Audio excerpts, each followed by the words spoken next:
Media7 Good Morning Kerala presented by Dr. Sindhu Saushruti ക്ലിനിക്കിന്റെ മറ്റൊരു എപ്പിസോഡിലേക്ക് എല്ലാ മാന്യ പ്രേക്ഷകർക്കും സ്വാഗതം. ചഞ്ചൽ സുഖമായിട്ടിരിക്കുന്നു. വർക്കൊക്കെ എങ്ങനെ പോകുന്നു? വർക്കൊക്കെ നന്നായിട്ട് നമ്മൾ അന്ന് ചെയ്താണ് ഒരു എപ്പിസോഡ്. പിന്നെ കുറേ ദിവസം ജോബൊക്കെ നന്നായിട്ട് പോകുന്നു. എല്ലാവർക്കും ഈ ഒരു നമ്മുടെ പ്രോഗ്രാമിനെ പറ്റിയൊക്കെ നല്ല അഭിപ്രായമാണ്. നല്ല ഇൻഫോർമേറ്റീവ് ആയിട്ടുള്ള സെഷൻസ് ഒക്കെയാണ് കൊടുക്കുന്നത്. നമുക്കും ഒരുപാട് അറിവ് കിട്ടും അല്ലേ?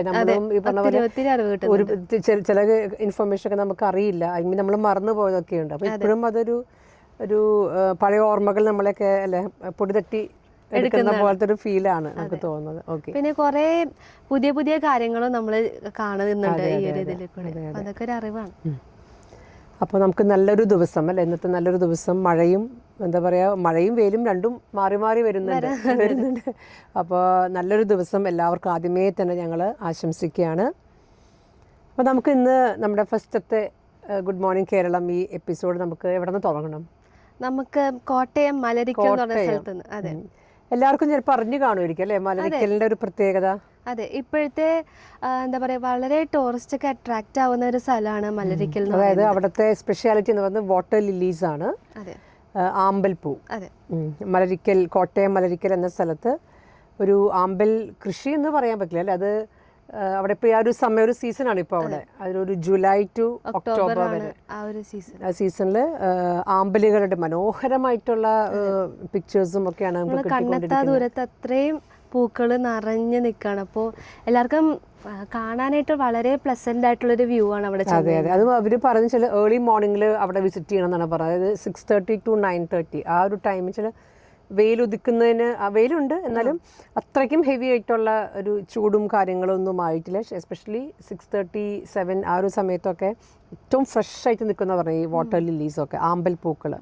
അപ്പോൾ കാണാൻ പോകുന്നവരൊക്കെ ആ സമയത്ത് അത് പ്ലാൻ ചെയ്തിട്ടാണ് അവരവിടെ പറഞ്ഞ ടൈമിങ്.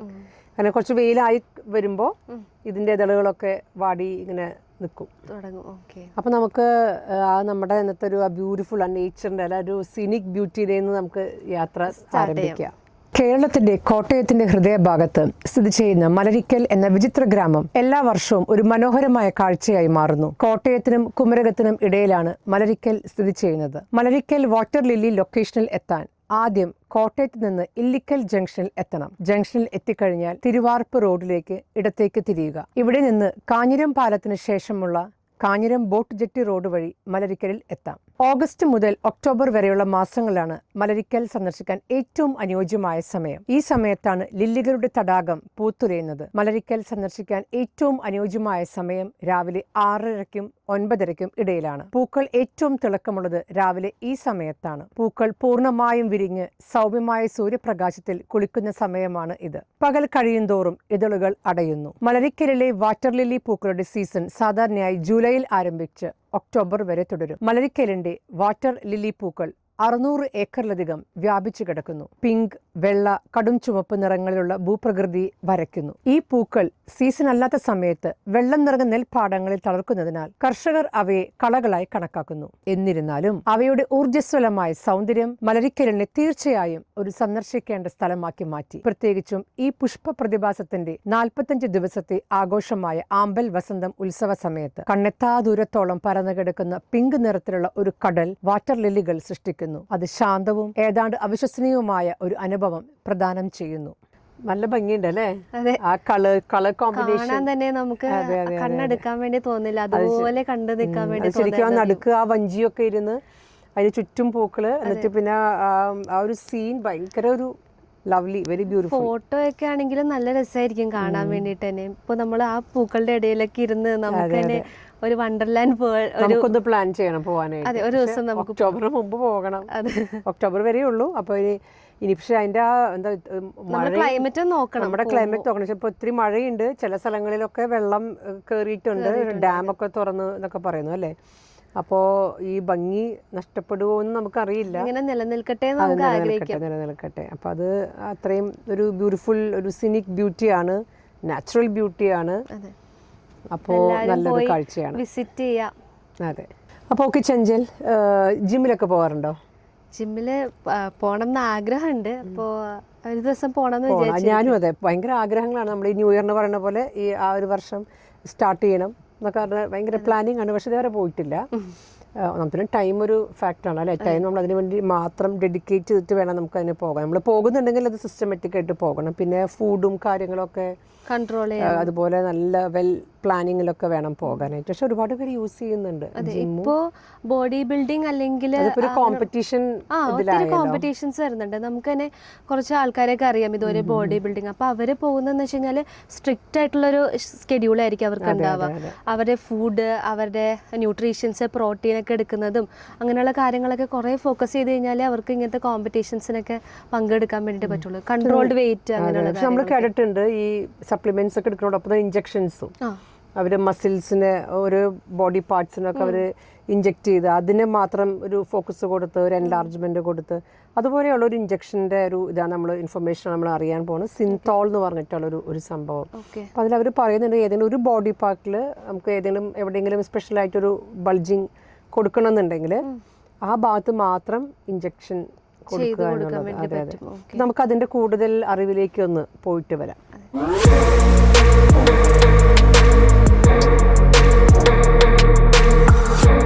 ഇങ്ങനെയുള്ളൊരു നല്ല മസ്കുലർ ബോഡി വേണോ, പക്ഷെ കഷ്ടപ്പെടാൻ വയ്യ? അങ്ങനെയുള്ളവർക്ക് വേണ്ടിയുള്ള ഒരു മരുന്ന് പറഞ്ഞു തരാം, സിന്തോൾ. ബോഡി ബിൽഡിങ്ങിൽ മത്സരിക്കുന്നില്ലെങ്കിലും ബോഡി ബിൽഡറെ പോലെയുള്ള ശരീരം ലഭിക്കണമെന്ന് ആഗ്രഹിക്കുന്ന ചിലർ സിന്തോൾ ഉപയോഗിക്കുന്നു. കാൽ, കൈ തുടങ്ങിയ ഭാഗങ്ങളിൽ ഇവ കുത്തിവെക്കുന്നു. ഇത് മസിലുകൾ വലുതായതായി കാണപ്പെടുന്നുവെങ്കിലും യാഥാർത്ഥ്യത്തിൽ ഇവയുടെ ശക്തിയെയും പ്രവർത്തനക്ഷമതയെയും ഒരു തരത്തിലും വർദ്ധിപ്പിക്കില്ല. അതുമാത്രമല്ല, സിന്തോൾ പൂർണ്ണമായും സുരക്ഷിതമല്ല. അതിൻ്റെ ഉപയോഗം ശരീരത്തിൽ ഗൗരവമായ പ്രതികൂല ഫലങ്ങൾ ഉണ്ടാക്കും. തെറ്റായ ഇടങ്ങളിൽ കുത്തിവെച്ചാൽ നെർവുകൾക്ക് നാശം സംഭവിക്കാം. രക്തപ്രവാഹം തടസ്സപ്പെടുന്നതോടെ ആ ഭാഗം എന്നേക്കുമായി നിർജീവമാകാൻ ചാൻസ് ഉണ്ട്. ചില കേസുകളിൽ സിന്തോൾ കുത്തിവെച്ചത് മൂലം നേരിട്ടുള്ള മരണങ്ങളും റിപ്പോർട്ട് ചെയ്തിട്ടുണ്ട്.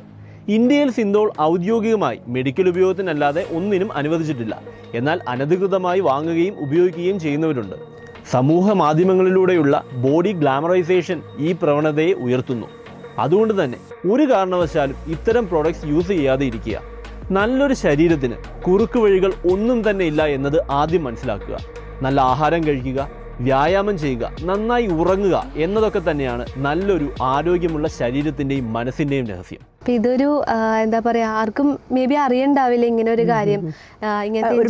ഡീപ്പായിട്ടുള്ള നോളജ് ഉണ്ടാവില്ല എനിക്ക് തോന്നുന്നു. ഇവര് കുറച്ചൊക്കെ അറിയായിരിക്കും, പക്ഷെ ഇവർ ആ ഒരു കോമ്പറ്റീഷന് പോകുന്ന സമയത്ത് എടുക്കുന്നതൊക്കെ ആയിരിക്കും. പക്ഷെ അത് പിന്നീട് തന്നെ ലോങ് ടേം ഇതിലേക്ക് ഒരുപാട് ഹാംഫുൾ ആയിരിക്കും അല്ലേ. നമ്മുടെ ഹാർട്ടിനെ എഫക്ട് ചെയ്യാം, കിഡ്നീനെ എഫക്ട് ചെയ്യാം. അപ്പോൾ ഇതൊക്കെ എല്ലാവർക്കും ബോധവൽക്കരണം വേണ്ട ഒരു ഏരിയയാണ്. അപ്പോൾ അത് നമുക്ക് ഈ ഒരു ഇതിൽ നിന്ന് നമുക്ക് സെഗ്മെന്റ് ചെയ്യുന്ന ശരിക്കും മനസ്സിലായിട്ടുണ്ട്. അപ്പോൾ എല്ലാവരും ഇതൊക്കെ യൂസ് ചെയ്യുകയാണെങ്കിൽ ശ്രദ്ധിച്ചിട്ട് നിങ്ങൾക്ക് എത്രത്തോളം ഇതൊക്കെ യൂസ് ചെയ്ത് കഴിഞ്ഞാൽ ഹെൽത്ത് നിങ്ങളുടെ നോക്കിയിട്ട് തന്നെ വേണം ഇതൊക്കെ എടുക്കാൻ വേണ്ടിയിട്ട്. കോമ്പറ്റീഷൻസ് ഒക്കെ കഴിയും, പിന്നെ നമുക്ക് വീണ്ടും നമ്മുടെ ലൈഫ് ഉണ്ടല്ലോ. അതെ. അപ്പോൾ അത് എല്ലാം അറിഞ്ഞിട്ട് വേണം ഇതിലേക്കൊക്കെ ഇറങ്ങി നമ്മൾ ഓരോ പ്രോഡക്ട്സും യൂസ് ചെയ്യുന്നത്. അതിൻ്റെ ഓരോ മൈന്യൂട്ട് ഡീറ്റെയിൽസും അറിയണം അല്ലേ. അറിഞ്ഞിട്ട് വേണം നിങ്ങൾ അല്ലെങ്കിൽ എവിടെ നിന്നൊക്കെ സോഴ്സസ് അല്ലെങ്കിൽ ഈവൻ ഡോക്ടേഴ്സിൻ്റെ ഹെൽപ്പ് വരെ അല്ലേ എടുക്കേണ്ടതായിട്ട് ചോദിക്കും. നിങ്ങൾ അങ്ങനെ എടുത്തിട്ട് നിങ്ങളത് എന്താണ് അതനുസരിച്ച് പ്രൊസീഡ് ചെയ്യാം. അപ്പോൾ ചേച്ചി, നമ്മളിപ്പോൾ ചെറുപ്പം തൊട്ട് നമ്മൾ പഠിക്കുന്ന കാര്യമാണ് വണ്ടേഴ്സ് ഓഫ് ദി വേൾഡ് എന്ന് പറയുന്നത്. ഇപ്പോൾ നമ്മൾ ഒത്തിരി നമ്മുടെ താജ്മഹലൊക്കെ അതിൽ വരുന്ന ഒരു വണ്ടേഴ്സ് എന്ന് പറയുമ്പോഴത്തേക്ക് നമ്മൾ ശ്രദ്ധിക്കുന്നുണ്ട്, കുറേ കാര്യങ്ങൾ നമ്മൾ പഠിക്കാറുണ്ട്.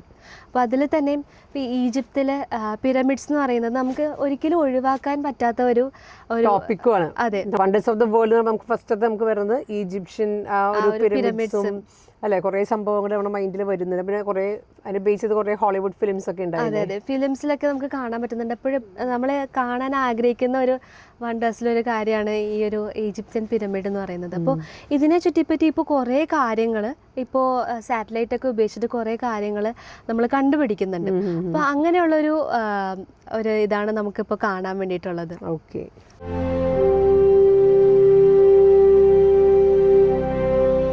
ഈജിപ്ത്, പിരമിഡുകൾ ചരിത്രം പറയുന്ന ദേശം. ഈജിപ്തിന്റെ പ്രതാപം പിരമിഡുകളിൽ ഉയർന്നു നിൽക്കുന്നു. ലോകത്തിലെ ഏറ്റവും വലിയ നിഗൂഢതകളിലൊന്നായ ഈജിപ്ഷ്യൻ പിരമിഡുകളെ കുറിച്ചാണ് നമ്മൾ ഇന്ന് സംസാരിക്കുന്നത്.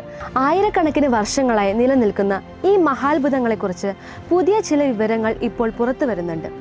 ഈജിപ്തിലെ ഗിസയിലെ പിരമിഡുകൾക്ക് താഴെയായി ഒരു ഭൂഗർഭ നഗരം കണ്ടെത്തി എന്നാണ് ഇപ്പോൾ ലോകമെമ്പാടും ചർച്ചയാകുന്നത്.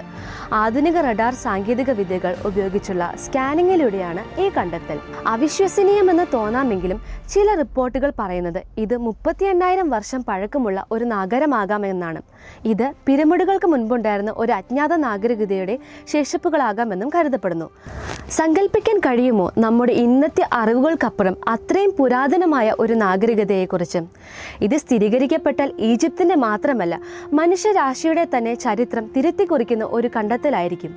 നിലവിൽ ഇത് ശാസ്ത്രലോകത്ത് വലിയ ചർച്ചകൾക്കും ചില സംശയങ്ങൾക്കും വഴി തെളിയിച്ചിട്ടുണ്ട്. കൂടുതൽ പഠനങ്ങൾ നടക്കേണ്ടതുമുണ്ട്. പിരമിഡുകൾ എങ്ങനെ നിർമ്മിച്ചു എന്നതിനെക്കുറിച്ചും പുതിയൊരു സിദ്ധാന്തം ഇപ്പോൾ മുന്നോട്ട് വന്നിട്ടുണ്ട്. പണ്ട് കൂറ്റൻ കല്ലുകൾ മനുഷ്യപ്രയത്നം കൊണ്ടും ലളിതമായ ചരിവ് പാതകൾ ഉപയോഗിച്ചുമാണ് മുകളിലേക്ക് എത്തിച്ചതെന്നാണ് നമ്മൾ പഠിച്ചിരുന്നത്. എന്നാൽ പുതിയ പഠനങ്ങൾ സൂചിപ്പിക്കുന്നത് പുരാതന ഈജിപ്തുകാർക്ക് ജലശക്തി ഉപയോഗിച്ച് കല്ലുകൾ ഉയർത്താൻ കഴിയുന്ന സങ്കീർണമായ ഹൈഡ്രോളിക് സംവിധാനങ്ങളെക്കുറിച്ച് അറിവുണ്ടായിരുന്നു എന്നാണ്. ഇത് ശരിയാണെങ്കിൽ പുരാതന ഈജിപ്ഷ്യൻ എഞ്ചിനീയറിംഗ് കഴിവുകൾ നമ്മൾ ഇതുവരെ കരുതിയതിനേക്കാൾ എത്രയോ മികച്ചതായിരിക്കും എന്ന് മനസ്സിലാക്കാം. ഗിസയിലെ പിരമിഡുകൾക്ക് സമീപം വെസ്റ്റേൺ സെമിത്തേരിയിൽ റഡാർ ഉപയോഗിച്ച് എൽ ആകൃതിയിലുള്ള ഒരു അസാധാരണ ഘടനയും കണ്ടെത്തിയിട്ടുണ്ട്. ഇത് ഒരുപക്ഷെ ഇതുവരെ കണ്ടെത്താത്ത ഒരു ശവകുടീരങ്ങളിലേക്കോ മറ്റ് പുരാതന കെട്ടിടങ്ങളിലേക്കോ ഉള്ള പ്രവേശന കവാടമാകാം. പുരാവസ്തു ഗവേഷകർക്ക് വലിയ പ്രതീക്ഷ നൽകുന്ന കണ്ടെത്തലുകളാണ് ഇവയെല്ലാം. ഓരോ പുതിയ വിവരവും ഈജിപ്തിൻ്റെ മഹത്തായ ഭൂതകാലത്തെക്കുറിച്ചും മനുഷ്യൻ്റെ നിർമ്മാണ വൈഭവത്തെക്കുറിച്ചുമുള്ള നമ്മുടെ കാഴ്ചപ്പാടുകളെ മാറ്റിമറിക്കുന്നു. ഈ കണ്ടെത്തലുകൾ സ്ഥിരീകരിക്കുന്നതിനായി കൂടുതൽ ഖനനങ്ങളും പഠനങ്ങളും നടക്കേണ്ടതുണ്ട്. ഈജിപ്തിൻ്റെ മണലിൽ ഇനിയും എത്രയെത്ര രഹസ്യങ്ങൾ ഒളിഞ്ഞിരിക്കുന്നു എന്ന് ആലോചിക്കുമ്പോൾ അത്ഭുതം തോന്നുന്നില്ലേ? ഇത്തരം പുരാതന രഹസ്യങ്ങൾ ഓരോ ദിവസം ഓരോ പുതിയ കണ്ടെത്തലുകളിലൂടെ നമ്മളിലേക്ക് എത്തുന്നത് ഒരു വിസ്മയം തന്നെയാണ്. അപ്പോൾ ഈ പിരമിഡ് എന്ന് പറയുന്നത് എത്രയോ വർഷങ്ങൾക്ക് മുമ്പ് ഇങ്ങനൊരു ഹൈഡ്രോളിക് ലിഫ്റ്റിംഗ് എന്നൊക്കെ പറഞ്ഞിട്ടുള്ള പ്രൊസീജിയേഴ്സ് ഒക്കെ യൂസ് ചെയ്ത് പണിയാന്ന് പറഞ്ഞത് അത് വളരെ എന്താ പറയാ, നമുക്ക് വിശ്വസിക്കാൻ പറ്റാത്തൊരു കാര്യം തന്നെയാണ്. അതെ അതെ, അത്രയും ഇപ്പൊ നമ്മളൊക്കെ അഡ്വാൻസ്ഡ് ടെക്നിക്കല്ലേ, അത്രയും ടെക്നോളജി അത്രയും ഡെവലപ്ഡ് ആയി. അന്ന് അതൊക്കെ ഉണ്ട്, അവരെങ്ങനെ അതൊക്കെ ചെയ്തു എന്നുള്ളത് നമുക്ക് ശരിക്കും അതൊരു അത്ഭുതമായിട്ടുള്ള കാര്യം, അത്ഭുതം തന്നെയാണ്. വെറുതെ അല്ല, വണ്ടേഴ്സ് ഓഫ് ദ വേൾഡിൽ അതും പെടാനൊരു കാരണമായിട്ട് അല്ലേ വരണം. അതെ അതെ, നല്ലൊരു ഇൻഫർമേഷൻ ആണ് എന്തായാലും. ഓക്കെ ചന്ദ്ര, നമ്മുടെ സമൂഹത്തിൽ ഒരുപാട് നമ്മൾ ഡിഫറെന്റ്ലി ഏബിൾഡ് ആയിട്ടുള്ള ഒരുപാട് വ്യക്തികളെ നമ്മൾ കാണുന്നുണ്ട് അല്ലേ? നമ്മൾ കുറെ വർഷങ്ങൾക്ക് മുന്നേ നമ്മൾ അവരെയൊക്കെ പറഞ്ഞിരുന്നത് വെച്ചാല് ഹാൻഡിക്യാപ്ഡ് എന്നുള്ള ഒരു ടേം വെച്ചിട്ടാണ് നമ്മൾ. പക്ഷെ നമ്മുടെ മനസ്സിൽ അവർക്കൊന്നും ചെയ്യാൻ പറ്റില്ല കണ്ണൂർ അവർ അങ്ങനെ നമ്മളൊരു ഡെഫിനേഷൻ ഒക്കെ കൊടുത്തു. അങ്ങനെയായിരുന്നു നമ്മുടെ ഒരു ഇത്. പക്ഷെ അങ്ങനെയല്ല അവർ എന്നുള്ളത് നമുക്ക് ഒരുപാട് എക്സാമ്പിൾസ് ചെയ്യുന്നു. നമ്മുടെ സമൂഹത്തിന് ഒരുപാട് പേര് ഇൻസ്പയറിംഗ് ആയിട്ട് ഒരുപാട് പേര് വരുന്നുണ്ട്. അപ്പൊ അവരെ നമുക്ക് ഒരിക്കലും അങ്ങനെ വേർതിരിച്ച് കാണാൻ കഴിയില്ല. നോർമലായിട്ടുള്ള മനുഷ്യർ തന്നെയാണ്. അതെ അതെ, അവർ ഡിഫറെന്റ്ലി ഏബിൾഡ് പീപ്പിൾ. അവർക്ക് ഒരുപാട് ടാലൻസും കഴിവുകളും ഉണ്ട്. ഈവൻ എനിക്കൊരു നമ്മളെക്കാളും കൂടുതൽ നമുക്ക് എല്ലാ ഫുള്ളി ഫങ്ഷൻ ബോഡി ഉണ്ടായിട്ടും യൂസ് ചെയ്തില്ല. ഒരു കാര്യം നമ്മൾ മടിയാകാം, അല്ലെങ്കിൽ എന്തെങ്കിലുമൊക്കെ ഒരു റീസൺസ്, ചില റീസൺസ് കൊണ്ട് നമ്മൾ ചില കാര്യങ്ങളൊക്കെ മാറ്റി വെച്ച് അല്ലെ, പിന്നീട് ഇങ്ങനെ പ്രൊക്രാസ്റ്റിനേഷൻ ചെയ്യുക, നമ്മൾ പറയാം, നീട്ടി വെക്കുക, പിന്നെ ചെയ്യാം എന്നൊക്കെ പറയും. പക്ഷെ ഇവരൊക്കെ ശരിക്കും നമുക്കൊരു റിയലി ഇൻസ്പയറിംഗ് ആയിട്ടുള്ള എക്സാമ്പിൾസ് ആണ് ഇവർ നമുക്ക് തരണത്. അപ്പോൾ അതേപോലെ ഒരാളാണ് ജൂലി മോൾ എന്ന് പറയുന്നത്. അപ്പോൾ നമ്മുടെ കേരളത്തിൽ തന്നെയുള്ളത്, ഇടുക്കിയിലും അറിയാവുന്ന ഒരു കുട്ടിയാണ്. ഭയങ്കര ഇൻസ്പയറിംഗ് ആണ് കൊച്ചിന്റെ. അത് കൈ രണ്ടും ഇല്ലാതെ തന്നെ എന്തോരം കാര്യങ്ങൾ അത് വരയ്ക്കാന്നൊക്കെ പറഞ്ഞ. അപ്പോൾ അങ്ങനെയുള്ള നമ്മുടെ ജൂലി മോളുടെ ലൈഫ് സ്റ്റോറിയെ പറ്റി നമുക്കൊന്ന് കണ്ടിട്ട് വന്നാലോ? അതെ. നമ്മുടെ സമൂഹത്തിൽ ഭിന്നശേഷിക്കാർക്ക് പലപ്പോഴും പല വിധത്തിലുള്ള വെല്ലുവിളികൾ നേരിടേണ്ടി വന്നിട്ടുണ്ട്. എന്നാൽ ശാരീരികമായ പരിമിതികളെ നിശ്ചയദാർഢ്യം കൊണ്ട് മറികടന്ന് ലോകത്തിന് തന്നെ പ്രചോദനമായ ഒരു പെൺകുട്ടിയുടെ കഥയാണ് ഇന്ന് നമ്മൾ കേൾക്കാൻ പോകുന്നത്. ഇടുക്കി ജില്ലയിൽ നിന്നുള്ള ജിനിമോൾ ജന്മന കൈകളില്ലാതെയാണ് ജനിച്ചത്. കൈകളില്ലാത്ത ഒരു കുഞ്ഞിനെ വളർത്തുന്നതിലെ ബുദ്ധിമുട്ടുകൾ മാതാപിതാക്കൾക്ക് അറിയാമായിരുന്നു. എന്നാൽ ഒരു സാധാരണ കുട്ടിയെ പോലെ തന്നെ അവളെ വളർത്താൻ അവർ തീരുമാനിച്ചു. ജിനിമോൾക്ക് എഴുന്നേൽക്കാനും നടക്കാനും കഴിഞ്ഞപ്പോൾ തന്നെ അവൾക്ക് സ്വന്തം കാര്യങ്ങൾ സ്വയം ചെയ്യാനുള്ള ആഗ്രഹം പ്രകടിപ്പിച്ചു തുടങ്ങി. കൈകളില്ലാത്തതുകൊണ്ട് എഴുതാനും ചിത്രങ്ങൾ വരയ്ക്കാനും എങ്ങനെ സാധിക്കുമെന്ന് പലരും അത്ഭുതപ്പെട്ടു. എന്നാൽ ജിലുമോൾക്ക് അതിനൊരു ഉത്തരമുണ്ടായിരുന്നു. അവൾ തന്റെ കാലുകൾ ഉപയോഗിക്കാൻ പഠിച്ചു. അക്ഷരങ്ങൾ കൂട്ടിച്ചേർത്ത് എഴുതാനും പിന്നീട് ഭംഗിയുള്ള ചിത്രങ്ങൾ വരയ്ക്കാനും അവൾക്ക് കഴിഞ്ഞു. ആദ്യമൊക്കെ വളരെ ബുദ്ധിമുട്ടായിരുന്നു. പേന കാലുകൊണ്ട് പിടിക്കുമ്പോൾ വേദനയും അക്ഷരങ്ങൾ വികൃതമാവുകയും ചെയ്തു. പക്ഷേ ജിലുമോൾ പിന്മാറിയില്ല. ഓരോ തവണയും തെറ്റുമ്പോൾ അവൾ വീണ്ടും വീണ്ടും ശ്രമിച്ചുകൊണ്ടിരുന്നു. നിരന്തരമായ പരിശ്രമത്തിലൂടെ അവൾ കാലുകൊണ്ട് എഴുതുന്നതിൽ വൈദഗ്ധ്യം നേടി. സാധാരണ സ്കൂളുകളിൽ പോയി സാധാരണ കുട്ടികളോടൊപ്പം അവൾ പഠിച്ചു. പരീക്ഷകളിൽ ഉയർന്ന മാർക്ക് വാങ്ങി വിജയിച്ചു. കോളേജ് പഠനം പൂർത്തിയാക്കിയ ശേഷം ഡിസൈനിങ് രംഗത്ത് അവൾക്ക് താല്പര്യമുണ്ടായി. അങ്ങനെ അവൾ ഗ്രാഫിക് ഡിസൈനിങ്ങിൽ ഒരു കോഴ്സ് ചെയ്തു. പക്ഷേ ജിലുമോളുടെ സ്വപ്നങ്ങൾ അവിടെ അവസാനിച്ചില്ല. ലൈസൻസ് ഇല്ലാതെ ഒരു വാഹനം ഓടിക്കാൻ പറ്റില്ലല്ലോ. എന്നാൽ ജിലുമോൾക്ക് ഒരു ഡ്രൈവിംഗ് ലൈസൻസ് സ്വന്തമാക്കണം എന്ന അതിയായ ആഗ്രഹമുണ്ടായിരുന്നു. പലർക്കും ഇതൊരു അസാധ്യ കാര്യമായി തോന്നി. കൈകളില്ലാത്ത ഒരാൾക്ക് എങ്ങനെ വാഹനം ഓടിക്കാൻ കഴിയും? എന്നാൽ ജിലുമോൾ ഈ വെല്ലുവിളി ഏറ്റെടുത്തു. സാധാരണ വാഹനങ്ങൾ ഓടിക്കാൻ അവൾക്ക് കഴിഞ്ഞിരുന്നില്ല. അതിനാൽ കാലുകൾ കൊണ്ട് നിയന്ത്രിക്കാവുന്ന പ്രത്യേകതരം വാഹനം ഉണ്ടാക്കിയെടുക്കാൻ അവൾ തീരുമാനിച്ചു. തുടർന്ന് പല വാതിലുകളിലും മുട്ടി. ഒടുവിൽ മോട്ടോർ വാഹന വകുപ്പിലെ ഉദ്യോഗസ്ഥരുമായി ബന്ധപ്പെട്ട് തൻ്റെ ആഗ്രഹം അറിയിച്ചു. സാധാരണയായി നിലവിലുള്ള നിയമങ്ങൾ വെച്ച് കൈകളില്ലാത്ത ഒരാൾക്ക് ഡ്രൈവിംഗ് ലൈസൻസ് നൽകാൻ സാധ്യമല്ലായിരുന്നു. എന്നാൽ ജിലുമോളുടെ നിശ്ചയദാർഢ്യം കണ്ട ഉദ്യോഗസ്ഥർ ഈ കാര്യത്തിൽ ഒരു പരിഹാരം കണ്ടെത്താൻ തീരുമാനിച്ചു. അവർ ഡൽഹിയിലെത്തി സാങ്കേതിക വിദഗ്ധരുമായി സംസാരിച്ച് കാലുകൾ കൊണ്ട് നിയന്ത്രിക്കാൻ സാധിക്കുന്ന രീതിയിൽ പരിഷ്കരിച്ച് ഒരു കാർ നിർമ്മിച്ചു. ഈ പ്രത്യേക കാറിൽ ഡ്രൈവിംഗ് ടെസ്റ്റ് പാസ്സായി ജിലുമോൾക്ക് ഡ്രൈവിംഗ് ലൈസൻസ് ലഭിച്ചു. ഇന്ത്യയിൽ തന്നെ കൈകളില്ലാത്ത ഡ്രൈവിംഗ് ലൈസൻസ് ലഭിക്കുന്ന ആദ്യത്തെ വ്യക്തിയായി ജിലുമോൾ മാറി. ശരിക്കും ഒരു മോട്ടിവേഷൻ തന്നെയാണ് അല്ലേ? നമ്മൾ ഈ ഇപ്പോൾ ചഞ്ചല് പറഞ്ഞ പോലെ ഡ്രൈവിംഗ്, അതെ, നമുക്കൊക്കെ ലൈസൻസ് ഉണ്ടായിട്ട് നമ്മൾ പേടിച്ചിട്ടോ അല്ലെങ്കിൽ ട്രാഫിക് ഒക്കെ അല്ലേ എന്നൊക്കെ ഓർത്തിട്ട് നമ്മൾ ഡ്രൈവ് ഒന്നും ചെയ്യാതിരിക്കുകയാണ്. ഇപ്പോൾ വരയ്ക്കാൻ മാത്രം ഉള്ള കഴിവായിരുന്നു. അതിൽ കൂടുതൽ സ്വന്തം കാര്യങ്ങൾ തന്നെ ചെയ്യാൻ വേണ്ടിയിട്ട് ഡ്രൈവിംഗ് പഠിച്ച് ട്രാവൽ ചെയ്യുന്ന ജൂലിമോൾ എന്ന് പറയുന്നത് വളരെ ഇൻസ്പയറിംഗ് ആണ്. അതെ അതെ, എല്ലാവർക്കും അത് ഏത് ഏജുകാർക്കും അതെ അല്ലേ? ശരിക്കും ആ കൊച്ചിൻ്റെ സ്റ്റോറി ഒരു ഇൻസ്പിറേഷനാണ്. അപ്പം നമ്മൾ ജീവിതത്തിൽ ഉണ്ടാകുന്ന ചെറിയ ചെറിയ പ്രശ്നങ്ങളും പല പ്രോബ്ലംസും അല്ലേ, വലുതുമാകാം ചെറുതുമാകാം, ഒക്കെ വരുമ്പോൾ നമ്മൾ ഈ വ്യക്തികളെയൊക്കെ നമ്മൾ മനസ്സിലൊന്ന് ഓർക്കണം. ഇപ്പോൾ അവർക്കൊക്കെ ചെയ്യാൻ പറ്റുമെങ്കിൽ എന്തുകൊണ്ട് നമുക്കും ചെയ്യാൻ പറ്റില്ല? അതെ, ചെയ്യാൻ പറ്റും. വി ക്യാൻ ഡു അല്ലേ? അതെ. അപ്പോൾ ചഞ്ചൽ, നമ്മുടെ ഇന്നത്തെ ഈ മോർണിംഗ് ഷോ നമുക്ക് അവസാനിപ്പിക്കാൻ സമയമായി. അപ്പോൾ നമ്മൾ ജീവിതത്തിൽ എല്ലാവരും ഓർക്കാൻ, നമ്മൾ ഇന്നത്തെ ഒരു ദിവസം നമ്മൾ തുടങ്ങി, നമ്മൾ പല സാഹചര്യങ്ങളിലൂടെ കടന്നു പോകും, പല വ്യക്തികളെ കണ്ടുമുട്ടും. അപ്പോൾ ചിലപ്പോൾ സന്തോഷകരമായ നിമിഷങ്ങളാകാം, ചിലപ്പോൾ ഇത്തിരി ടെൻഷനും വിഷമങ്ങളും ഒക്കെ നിറഞ്ഞതാകാം. അപ്പോൾ നമ്മളെപ്പോഴും പോസിറ്റീവായിട്ടിരിക്കുക, പ്രശ്നങ്ങൾ ദിവസവും ഒരു ബ്ലെസ്സിങ് ആയിട്ട് കാണുക. അതെ അതെ, നമ്മൾ ഇന്നത്തെ ദിവസം നന്നായിട്ട് ജീവിക്കുക. നാളെ ഓർത്ത് നമ്മൾ ടെൻഷൻ അടിച്ച് ദുഃഖിക്കേണ്ട. പക്ഷേ ഇന്നത്തെ ലൈഫ് ഇന്ന് എങ്ങനെയാണോ അത് സന്തോഷമായിട്ട് മറ്റുള്ളവർക്ക് സന്തോഷം കൊടുത്തുകൊണ്ട് നമുക്ക് ജീവിക്കാം. അപ്പോൾ media 7 good morning Keralam presented by doctor Sindhu Sausruthi ക്ലിനിക്കിൻ്റെ മറ്റൊരു എപ്പിസോഡുമായി നമുക്ക് നാളെ കാണാം. അതുവരെ എല്ലാവർക്കും താങ്ക് യു. ബൈ.